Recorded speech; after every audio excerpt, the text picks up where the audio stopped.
নাহমাদুহু ওয়া নুসাল্লি আলা রাসূলিহিল কারীম আম্মা বা'দ।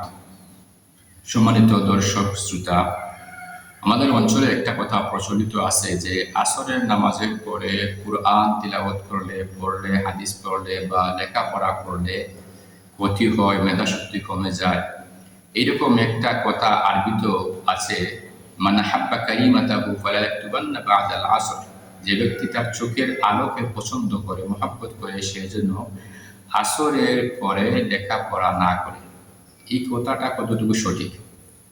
আল্লামা শামসুদ্দিন সাহাবী রহমতুল্লাহ আলাইহি, মুল্লা আলকারি রহমতুল্লাহ আলাইহি, মোহাম্মদ বিন আলী সরকারি রহমতুল্লাহ আলাইহি, মোহাম্মদ তাহের পাটাই রহমতুল্লাহ আলাইহি, তারা আল মাকাসিদুল হাসানা 626 পৃষ্ঠা, তাজকিরাতুল মাওজুআত 162 পৃষ্ঠা, আল মাউসুল 174 পৃষ্ঠা এবং আল ফাওয়াইদুল মাজমুআ প্রথম খণ্ডের 274 পৃষ্ঠার মধ্যে আল্লামা সাহাবী রহমতুল্লাহ আলাইহি, মুল্লা আলকারি রহমতুল্লাহ আলাইহি, আল্লামা সরকারি রহমতুল্লাহ আলাইহি ও মুহাদ্দিসিনে কেরাম তারা এই কথাটিকে ভিত্তিহীন এবং জাল বলেছেন।